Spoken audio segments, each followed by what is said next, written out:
Hi guys, hope everyone is doing great. Have you seen the new miniseries on Netflix called The Watcher?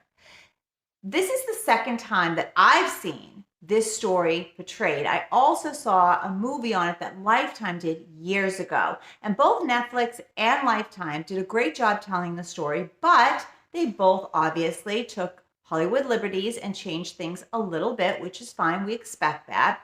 But overall, they did a pretty good job of sticking to the actual story.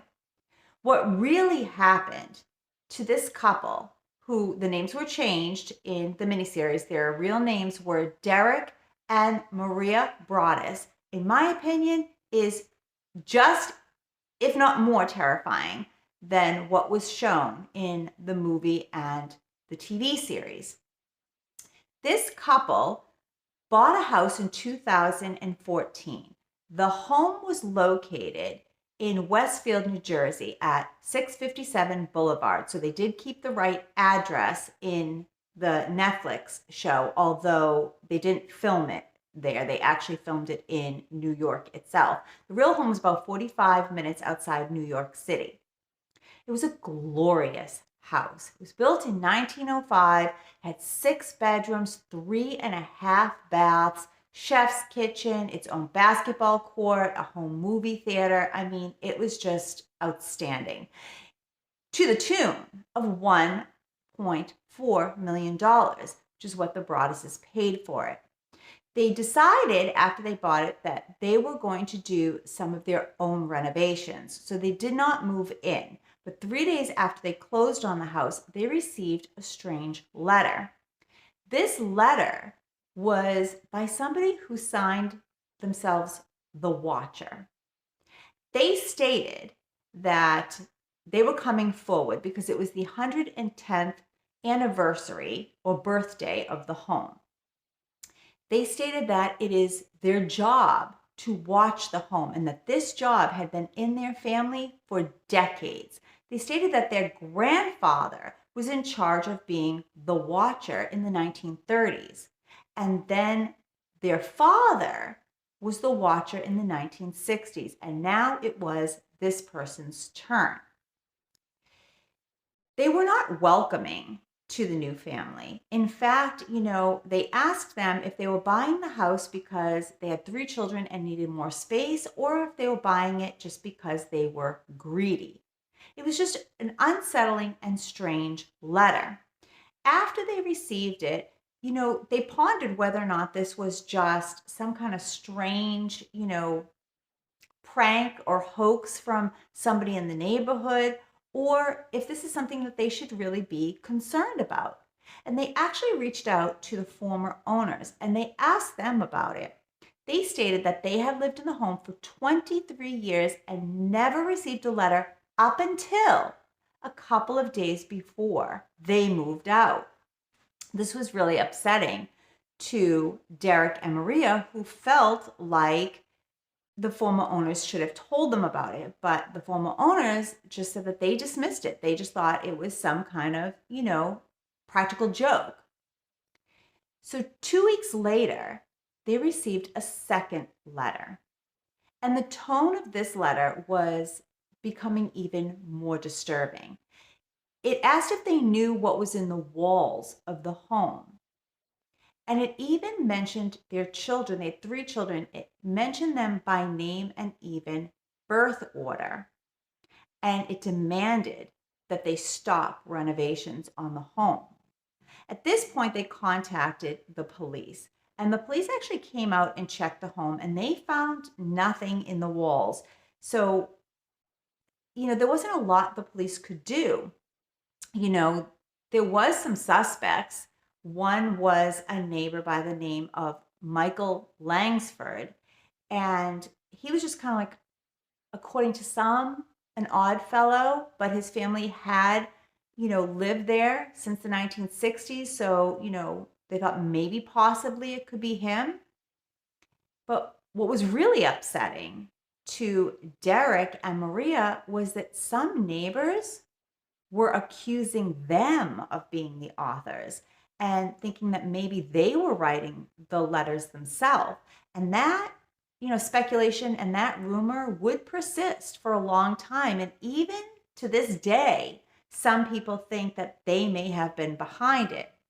But after only 6 months of owning this home that they never moved into, they attempted to sell it after they received their third letter, because this letter was really disturbing.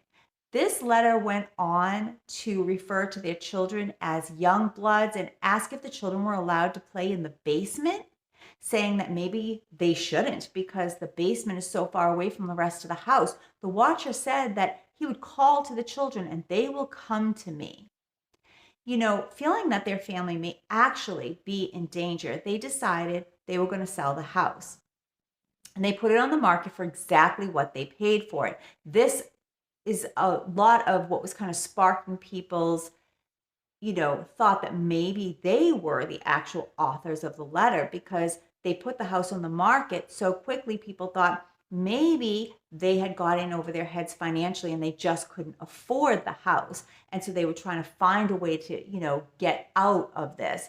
And, another part of that is they actually had tried to sue the former owners for not telling them about the letter, but it was dismissed because, the former owners were like, yeah, we got a letter, but, we didn't think anything of it. We thought it was a joke. So it wasn't anything we felt like we needed to, tell them.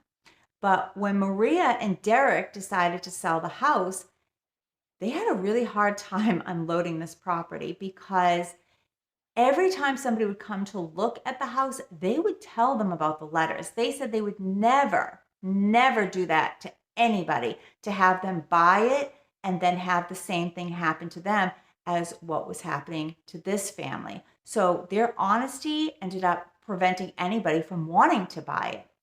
And in terms of, them selling it, even if they had sold it, they would have only, broke even in terms of their initial cost to buying the house, because they had put in all kinds of renovations and, they weren't going to get any of that money back. But needless to say, it didn't sell. So eventually they ended up going to a real estate agent who suggested that they try to sell it to, a developer, somebody who might have other plans for the property other than just, living in it as their own personal family home. Well, in order to do this, they had to go before the Westfield Planning Board, and they were rejected. They were told that they could not sell it to a developer because the plan, I guess, was for the lot to be split in two. I'm assuming maybe two different buildings would have went up there. And they said that that was against their zoning laws, and also that the board felt like it would take away from the aesthetics of the neighborhood. This was quite a well-to-do, affluent neighborhood, and that wasn't something that they were interested in having happen in that neighborhood. So here this family is still stuck with this piece of property. And they have no idea at this point or ever, who was behind this and why somebody was doing, what they were doing, writing these letters and terrifying them. So eventually they did in 2017 find somebody to rent the house. And the stipulation was that the renter said they were happy to rent it out if the Broadduses put up security cameras, which they did. And shortly after this person moved in, the fourth and final letter arrived, but it was not addressed to the tenant, but to the Broaddus family. And this letter was basically gloating that they knew all about how they had gone in front of the planning board and had gotten rejected. It said, "This house despises you," and ha ha, the watcher has won. And then it went on saying, "Do you even know who the watcher is? It's probably somebody you have talked to. It might be a neighbor. You never know who it is."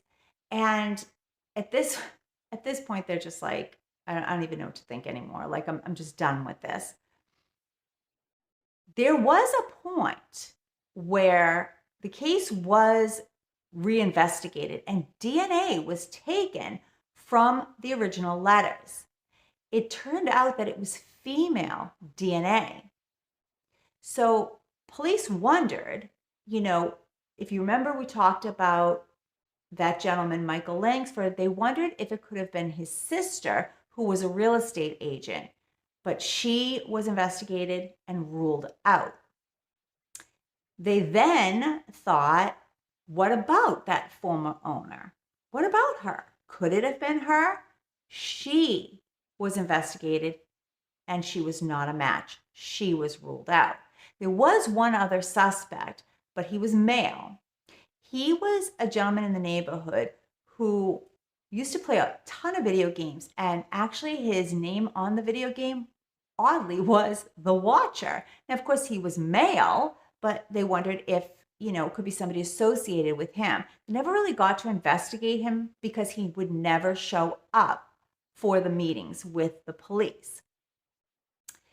So finally, this family got to unburden this house from their lives in 2019, where they did sell it for $957,000, $400,000 less than what they paid for it. I mean, what a shame. And that's not counting, like I said, all the renovations that they put into it.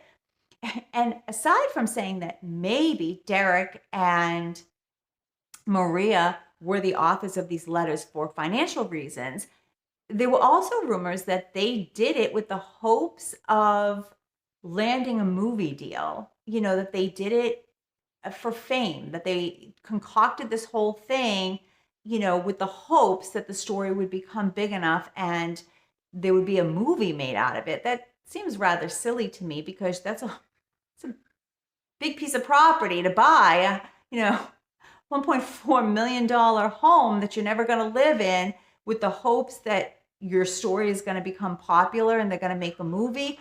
But in reality, they had lots of offers for movies and they turned them all down. And when Lifetime did their movie, they actually went to an attorney and had a cease and desist letter sent to Lifetime to try to stop production of the movie, which obviously didn't happen because Lifetime did make their movie. So if they were doing it, to become famous and have a movie made of their story, it would be really strange that, they turned down all these offers. They clearly, did not do it for that reason.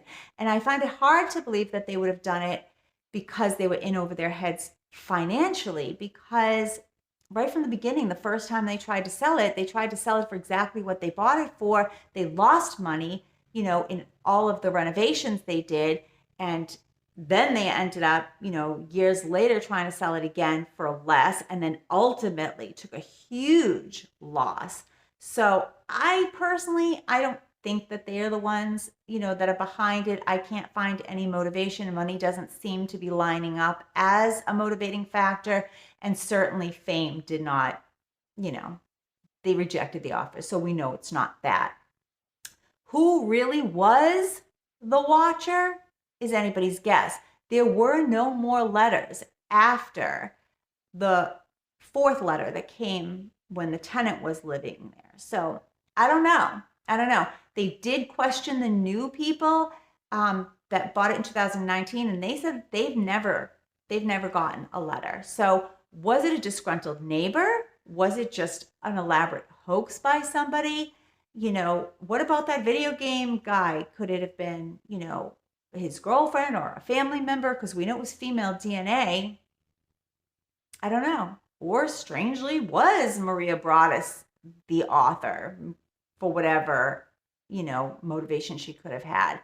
Tell me your thoughts on it. What would you have done if it was you? Would you have let this series of bizarre letters run you out of your own home? Would you have stood your ground, or would you have done exactly what they did, which was just get the hell out of there, when they began to fear for themselves and especially for their children? Tell me your thoughts on it, and I will see you soon. Bye.